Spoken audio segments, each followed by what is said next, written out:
राज्यातील सर्वच शाळांमध्ये मराठी भाषा अनिवार्य. शासनाच्या नव्या जीआरमधून हिंदीची अनिवार्यता काढून टाकली. विद्यार्थ्यांना कोणतीही तिसरी भाषा शिकता येईल. मुख्यमंत्री देवेंद्र फडणवीसांकडून स्पष्ट. शैक्षणिक धोरणामध्ये हिंदी सक्तीची करण्याला मनसेचा विरोध. महाराष्ट्रामध्ये हिंदीची सक्ती करणार असाल तर संघर्ष अटळ. राज ठाकरेंचा सरकारला इशारा. राज्यातील शाळांच्या मुख्याध्यापकांना तिसरं पत्र जाणार. मुख्याध्यापकांनी सरकारचे मनसुबे उधळून लावावेत. दरम्यान आम्ही मुख्याध्यापकांच्या पाठीशी पहाडासारखे उभे राहणार. राज ठाकरेंचं आवाहन. 1ली ते 5वीसाठी हिंदी सर्वसाधारण तृतीय भाषा असणार. हिंदीऐवजी इतर तृतीय भाषा शिकण्यासाठी 20 विद्यार्थी अनिवार्य. राज्याच्या शालेय शिक्षण विभागाचा नवा जीआर समोर. माळेगाव कारखाना निवडणुकीवरून दोन्ही राष्ट्रवादींमध्ये फिसकटलं. ऐनवेळी चर्चा फिसकटली. दादांनी शेवटच्या दिवशी उमेदवार जाहीर केले. दादांकडून आत्ताच अशी भूमिका, तर मग पुढे कसं होणार? पवारांचं मत असल्याची सूत्रांची माहिती. भाजपबरोबर गेलेल्यांना सोबत घेऊ शकत नाही. दोन्ही राष्ट्रवादी एकत्र येण्याच्या चर्चांवर पवारांकडून ब्रेक. तर माळेगाव कारखाना निवडणुकीमध्ये टोकाची भूमिका घेण्याची इच्छा नव्हती, आजही नाही, पवारांचं वक्तव्य. दोन्ही राष्ट्रवादी एकत्र यावं या अशी सगळ्यांची इच्छा होती. मात्र दोन्ही राष्ट्रवादी एकत्र येण्याचे शरद पवारांच्या मनात नसेल. मात्र पांडुरंग आमच्या पाठीशी आहे, हसन मुश्रीफांचं विधान. 2014 मध्ये भाजपला विधानसभेत पाठिंबा देणारे कोण होते? महाराष्ट्रात भाजपची सत्ता आणण्यात पवारांचा हत्तीचा वाटा. पवारांच्या भाजपवरील वक्तव्यानंतर प्रतापराव जाधवांची जोरदार टीका. बारामतीच्या गोविंद बागेत अजित पवार गटाच्या कार्यकर्त्यांनी घेतली शरद पवारांची भेट. मतदान करण्याची अजित पवार गटाच्या कार्यकर्त्यांची विनंती. शरद पवार हे माळेगाव कारखान्याचे सभासद. स्थानिक स्वराज्य संस्थेच्या निवडणुकीसाठी आता भाजपचा मेगा प्लॅन. महाविकास आघाडीतील नाराज असलेल्यांना भाजप गळाला लावणार. महाविकास आघाडीचे बडे नेते भाजपच्या संपर्कात. भाजपच्या वरिष्ठांची माहिती. राज ठाकरे आणि उद्धव ठाकरे महाराष्ट्राच्या हिताचे निर्णय घेतील. उद्या उद्धव ठाकरे सगळ्या भूमिका स्पष्ट करतील. संजय राऊतांची प्रतिक्रिया. तर महाराष्ट्रासाठी आम्ही शत्रूशी तडजोड करणार नसल्याची सुद्धा राऊतांची प्रतिक्रिया. सुधाकर बडगुजर यांच्यावरील गुन्ह्याची पूर्ण चौकशी झाली. बडगुजर यांच्यावर कुठलीही कारवाई झाली नाही. फडणवीसांचं वक्तव्य. तर पक्षात कोणी येत असेल तर स्वागतच. मुख्यमंत्री फडणवीसांची प्रतिक्रिया. भाजपला सलीम कुत्ताही चालतो. उद्या दाऊद सुद्धा चालेल. राऊतांची भाजपवर टीका. तर भाजपनं सलीम कुत्ताला संत किंवा महात्मा अशी पदवी आता द्यावी. राऊतांचा खोचक टोला. नाशिक पालिकेमध्ये भाजप 100 पेक्षा जास्त जागा जिंकणार. भाजप प्रवेशानंतर सुधाकर बडगुजर यांचा दावा. आमचं आता नाशिक महापालिकेवरच लक्ष. बडगुजरांचं वक्तव्य. तोडाफोडा आणि राज्य करा हे भाजपचं धोरण. भाजपमधले सगळे पलटूराम. संजय राऊतांचा बडगुजरांच्या पक्षप्रवेशावरून भाजपवर घणाघात. उपमुख्यमंत्री एकनाथ शिंदेंचे ऑपरेशन एसटी बँक सक्रिय. तर एसटी बँकेचे 12 संचालक शिवसेनेत पक्षप्रवेश करणार. गुणरत्न सदावर्तेंच्या पॅनलचे संचालक शिवसेनेत प्रवेश करणार.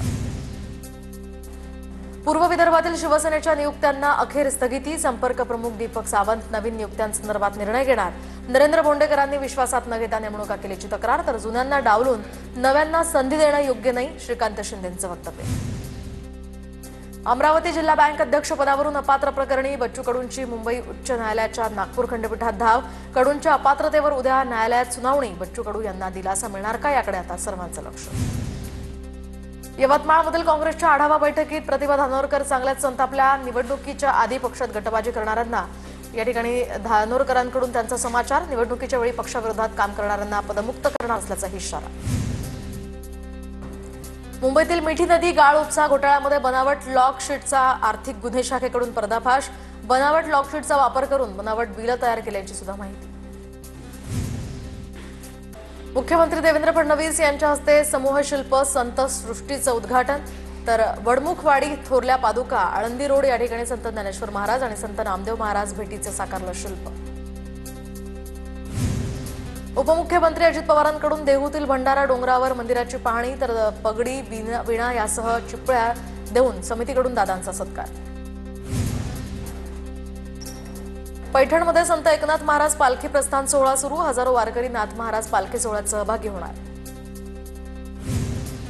देहूमध्ये जगद्गुरू संत तुकाराम महाराजांचा 340वा पालखी प्रस्थान सोहळा. महाराजांच्या मुख्य मंदिराला आकर्षक सजावट. टाळ मृदुंगाच्या गजरात अवघी देहू नगरी दुमदुमली. महाराष्ट्राच्या सांस्कृतिक परंपरेचं अनमोल वैभव असलेल्या आषाढी वारीच्या पुण्यातल्या मंगल प्रस्थान सोहळ्याला सुरुवात. उद्या संतश्रेष्ठ ज्ञानेश्वर माऊलींची पालखी आळंदीतनं प्रस्थान ठेवणार. त्र्यंबकेश्वर इथून निघालेला संतश्रेष्ठ निवृत्तीनाथांचा पालखी रथ अहिल्यानगर जिल्ह्यात तर हजारो वारकरी विठुनामाच्या नामस्मरणात मजल दरमजल करत पांडुरंगाच्या भक्तीत लीन. पुण्यामध्ये पालखी सोहळ्यादरम्यान ड्रोन वापरास बंदी. संत तुकाराम महाराज आणि संत ज्ञानेश्वर महाराज पालखी सोहळ्याच्या पार्श्वभूमीवर निर्णय. 20 ते 23 जून या कालावधीमध्ये ड्रोन कॅमेऱ्याच्या वापरावर बंदी असेल. आषाढी वारीसाठी मध्य रेल्वेकडून तब्बल 80हून अधिक विशेष रेल्वेगाड्यांचं नियोजन. वारकऱ्यांसाठी आता 5 मदत केंद्र, वॉटरप्रूफ मंडप यासह विशेष रेल्वे अधिकारी 24 तास सेवा देणार. सोलापूर मध्य रेल्वे स्टेशन व्यवस्थापकांची माहिती. यंदाच्या आषाढी वारीमध्ये कुंभमेळ्याच्या धर्तीवर भाविकांना चंद्रभागेच्या पवित्र स्नानासाठी सुसज्ज आणि सुस्थितीमध्ये व्यवस्था उपलब्ध. मधोमध भाविकांना नियोजनबद्ध पद्धतीनं स्नानासाठी सोडलं जाणार. तर नदीपात्रात 10 लाईफ गार्ड्स बोटी सुद्धा तैनात करण्यात येणार. राष्ट्रीय महामार्गावर प्रवास करणाऱ्यांसाठी आनंदाची बातमी. 3000 रुपयात एका वर्षासाठी फास्टॅगचा पास काढता येणार. 15 ऑगस्टपासून या योजनेची सुरुवात होणार. मोदींची ट्रम्प यांच्याशी चर्चा. भारताचे परराष्ट्र सचिव विक्रम मिस्त्री यांची माहिती.